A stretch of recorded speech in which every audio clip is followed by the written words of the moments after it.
بسم اللہ الرحمن الرحیم. آسمانوں میں شور مچ گیا، عرش ہلنے لگ گیا. آج نبی کے گلے پہ چھری رکھی گئی. جبریل امین تشریف لائے، حضرت خلیل کا ہاتھ تھاما اور مولا کی طرف سے امتحان میں کامیابی کی بشارت دی اور فرمایا خلیل یہ تیرا عمل ہمیں اتنا پسند آیا، اتنا محبوب لگا، اتنا مرغوب لگا، قیامت تک اب یہ تیرے جو تو نے اپنے بیٹے کے ساتھ کیا ہے مجھے راضی کرنے کے لیے میں کالی کملی والے کی امت کو بھی یہی حکم دوں گا، وہ گائے بکرا دمبا چھترا اونٹ میری راہ میں قربان کریں گے اور میں ان کو یہی سامان دوں گا جو آج میں نے تجھے دیا ہے. اگر یہی دوں گا ان کو جو آج آپ کو بیٹا دیوا کرنے کو ملا ہے. اسی لیے حکم ہے کہ جانور سارے سال پرورش کرو، پالو. جن لوگوں نے دمبے بکرے گھر میں پالے جب چھری چلتی ہے تو ہر مرد عورت رونے لگ جاتے ہیں، اولاد جیسا پیار ہو جاتا ہے اس جانور سے. اور جب اللہ کا نام لے کر اس کے گلے پہ چھری چلتی ہے آنسو آ جاتے ہیں سب کے، ادھر اس کی باک نکلتی ہے ادھر دل دکھتا ہے، مگر مولا کو راضی کرنے کے لیے اس کو برداشت کیا جاتا ہے. ہمیں کیا پتا چلے کل تو منڈی سے لائے آج ذبح کر دیا، پرے کے پرے سارا کام ہو گیا، ہمیں کیا پتا چلا. نہ دل پڑا، نہ محبت ہوئی، نہ پیار ہوئی. حضرت شیخ الہند مولانا محمود الحسن صاحب رحمۃ اللہ علیہ سال بچڑی 2 سال پالا کرتے تھے اور پھر اس کو ذبح کرتے تو حضرت کی آنکھوں میں آنسو آ جایا کرتے تھے. اسی لیے تو حضور کریم صلی اللہ علیہ وسلم نے فرمایا کہ قربانی کرو، فصلی لربک وانحر، اپنے رب کی حضور میں نماز پڑھو، قربانی کر. حضور اکرم صلی اللہ علیہ وسلم نے ساری زندگی جتنی آپ کی عمر شریف ہوتی تھی اتنے اونٹ ذبح فرماتے تھے اور کچھ اونٹوں کو لے کر ذبح فرماتے اور یوں فرماتے یہ میرے ان امتیوں کی طرف سے ہے جو قربانی کر نہیں سکے. آج کل رسموں کے لیے تو پیسے ہیں، فلموں کے لیے تو پیسے ہیں، ایئر پرکارڈوں میں سر ڈالنے کے لیے تو پیسے ہیں، ٹیلی ویژن چلانے کے لیے تو پیسے ہیں، بدماشی اور فحاشی اور بے حیائی کے لیے تو پیسے ہیں. اگر نہیں ہے تو اللہ کے نام پہ قربانی کے لیے پیسہ نہیں ہے. بڑا خوش ہوتا ہے بابا آدمی، چلو یار حصے کے پیسے میں نے بچا لیے، چلو یار میں نے حصے کے پیسے بچا لیے. مجھے یہ پتا نہیں تو نے کیا بچایا، سارے سال کی برکت کو دھکا دے دیا ہے، سارے سال کی برکت کو دھکا دے دیا ہے. آپ کو کیا معلوم ہے کہ اس سے کیا فوائد حاصل ہوتے ہیں اور کس قدر پروردگار عالم خیر و برکت عطا فرماتے ہیں. یوں لکھا بزرگان دین نے کہ قربانی کے جانور کے بدن پہ جتنے بال ہوتے ہیں اتنی نیکیاں نام اعمال میں لکھ دی جاتی ہیں، اتنی نیکیاں. عرض کر رہا تھا حضور اکرم صلی اللہ علیہ وسلم کی ذات اقدس نے ہمیں سارے کا سارا مفہوم سمجھا دیا. اور معراج والی رات میں اللہ پاک نے فرشتوں نے حضور کریم صلی اللہ علیہ وسلم کی خدمت میں عرض کیا کہ یہ جنتی براق ہے، آپ سوار ہو جائیں. تو میں سوار نہیں ہوتا. سارے کو سبحان اللہ.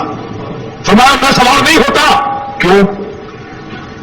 فرمایا کل قیامت کا دل ہوگا، پل سرحد لگی ہوگی، نیچے دوزخ ہوگا، بال سے باریک تلوار سے تیز پل سرحد ہوگی، میری امت اس کے اوپر سے کیسے گزرے گی؟ 1500 سال تیز گھوڑے کی رفتار کا راستہ ہے. میری امت کا انتظام کیا جائے صلی اللہ علیہ وسلم. اللہ پاک نے پوچھنا کیا ہوگا؟ اللہ پاک نے جواب دیا میرے محبوب راضی ہو جا، یہ جو قربانی میں تیری امت جانور ذبح کرے گی میں ان جانوروں کو سواری بنا کر قیامت کے دن پیش کر دوں گا، تیرے امتی ان پہ سوار ہو کر پل صراط سے پار چلے جائیں گے. کس وقت کام آ رہے ہیں؟ کون سا عجیب کام اللہ تبارک و تعالیٰ نے فرمایا. اسی لیے عرض کرتا ہوں کہ قربانی کو نہ چھوڑو. اگلے سال نہ جانے ہم میں سے کون دنیا میں ہوگا، کون قبر میں ہوگا. ہزاروں لاکھوں لوگ پچھلے سال دنیا میں تھے.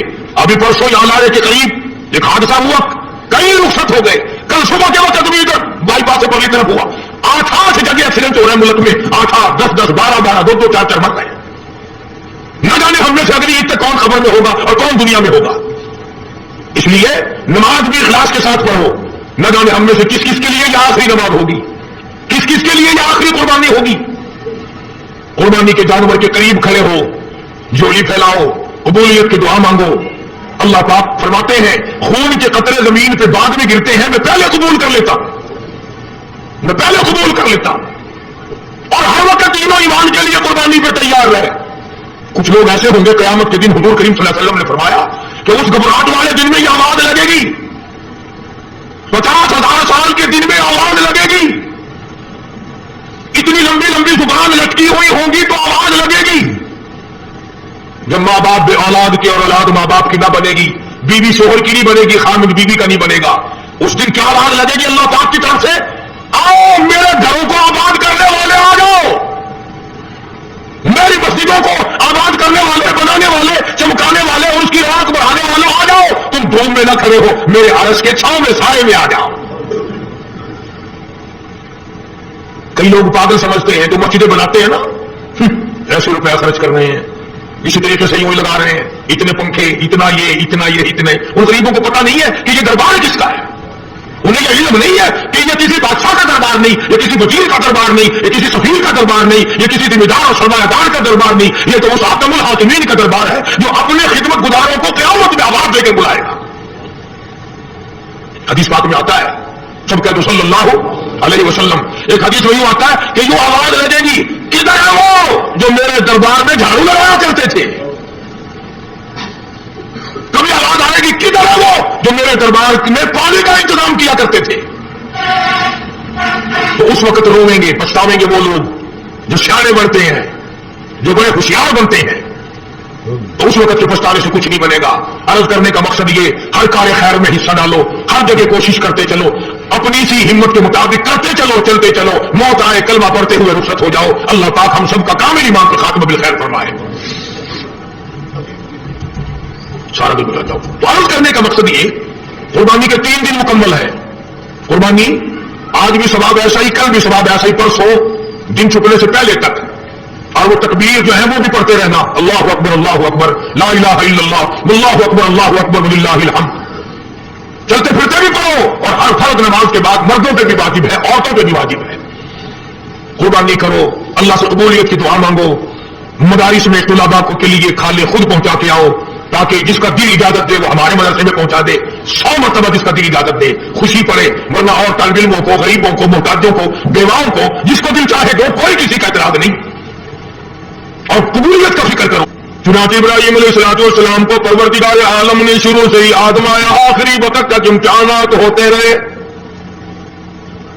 سیدنا خلیل کے ہاتھوں بیت اللہ کی تعمیر کرائی، فیہ آیات بینات مقام ابراہیم،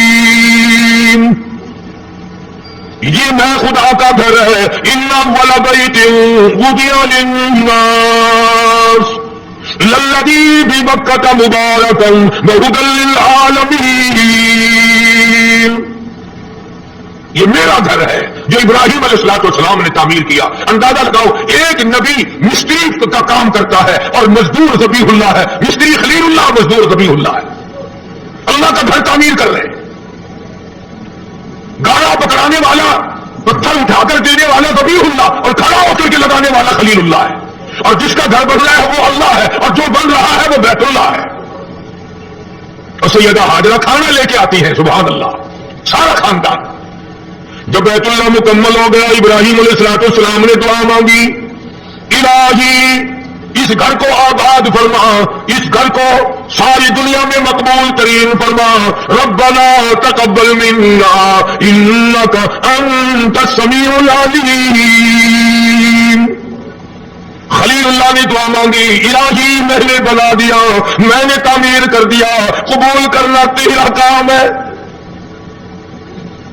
بے نیاز ذات تیری، حکم الحاکمین ذات تیری، پروردگار تو ہے، مالک کائنات تو ہے، ربنا اے ہمارے پروردگار، تقبل منا ہم سے قبول فرما، انک انت السمیع العلیم،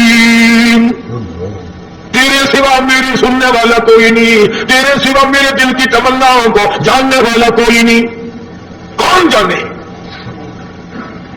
سیدنا ابراہیم علیہ السلام نے دعا مانگی، الہی جو اس گھر کی زیارت کے لیے آئے، بوڑھا آئے، اس گھر کا دیدار کرنے آئے، اس گھر کا طواف کرنے آئے، اس گھر کی عظمت کو دل میں بسا کے آئے، اس گھر کا احترام دل میں لے کے آئے، میں خلیل ہزاروں لاکھوں برس پہلے دعا کرتا ہوں، مولا جو اس گھر کا طواف کرنے آئے اس کے سارے گناہ معاف کر دے۔ پیشگی دعا ہو رہی ہے، ابھی ہم لوگ پیدا نہیں ہوئے، ہزاروں برس پہلے خلیل اللہ دعا فرما رہے. اندازہ لگاؤ, جھولی خلیل اللہ کی ہے, خلیل دعا مانگنے والا, ذبیح اللہ آمین کہنے والا, سیدہ ہاجرہ آمین کہنے والی, سیدہ سارہ علیہ السلام آمین کہنے والی, دعا مانگنے والا خلیل ہے, آمین کہنے والا نبی کا خاندان ہے. پیشگی دعا, جو بھی یہاں چل کر آئے اس کا احترام کرتا ہوا آئے, اس کا اکرام کرتا ہوا آئے, میں خلیل دعا کرتا ہوں یا اللہ اس کے پچھلے سارے گناہ معاف کر دے. نبی کے خاندان میں آمین کہی. اس کے بعد حضرت اسماعیل علیہ السلام نے جھولی پھیلا دی. الہی, جو جوان عمر کا آدمی اس گھر کا طواف کرنے آئے, اس گھر کا اکرام کرنے آئے, اس گھر کی زیارت کے لیے آئے, اس گھر کی عظمت کے لیے آئے, جو اس کا اکرام کرے, میں دعا کرتا ہوں اس نوجوان کے اگلے پچھلے گناہ معاف کر دے. اب خلیل نے آمین کہی, سیدہ ہاجرہ نے آمین کہی, سیدہ سارہ نے آمین کہی. اس کے بعد حضرت ہاجرہ علیہ السلام نے جھولی پھیلا دی. میری تیری نجات کا انتظام ہو رہا ہے. ابھی ہم لوگ دنیا میں نہیں آئے تھے, ہماری بخشش کے ذریعے بن رہے ہیں, ہماری نجات کے ذریعے بن رہے ہیں.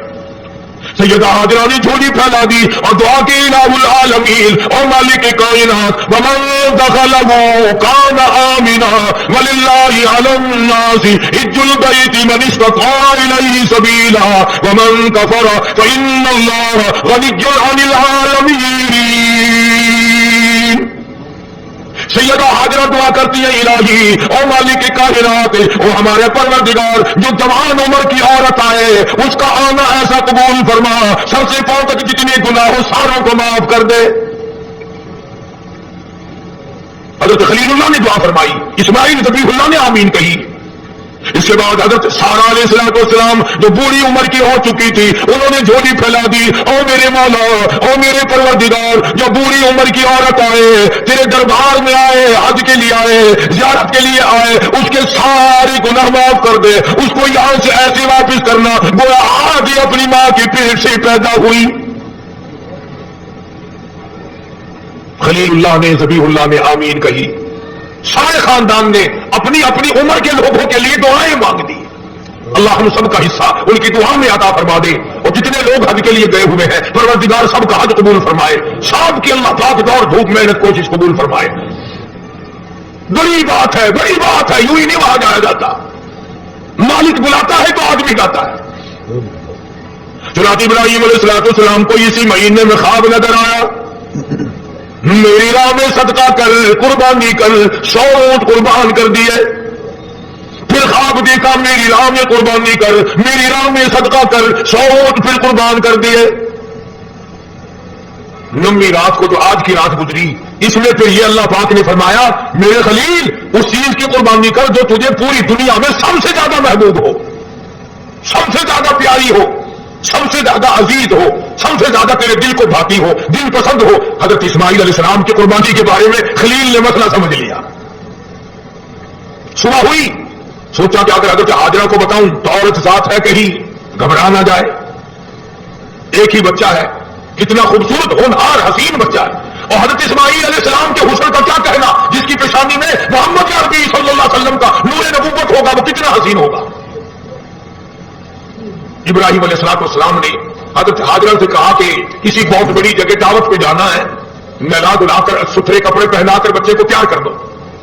چنانچہ خوشی خوشی حضرت ہاجرہ نے تیار کر دیا, اور حضرت ابراہیم علیہ السلام اپنے بچے کو ساتھ لے کر چل دیے. چھری اور رسی جو تھی وہ بغل میں دبا لی.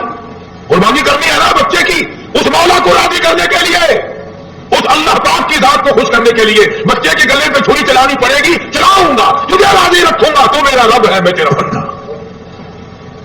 غور کرو, آج اللہ کو راضی کرنے کے لیے ہم معمولی سی بات کو بھی چھوڑنے کو تیار نہیں. جسے تاش کھیلنے کی عادت ہے وہ تاش نہیں چھوڑتا, جس کو جوے کی عادت ہے وہ جوا نہیں چھوڑتا, جس کو شراب کی عادت ہے وہ شراب نہیں چھوڑتا, جس کو بدماشی کی عادت ہے وہ بدماشی نہیں چھوڑتا, جو بے نماز رہتا ہے وہ نماز نہیں پڑھتا. اور ظالموں کہاں مرو گے, آؤ حضرت ابراہیم علیہ السلام کی قربانی تو دیکھو. اللہ نے بچہ مانگا تو قربان چھری چلا دی.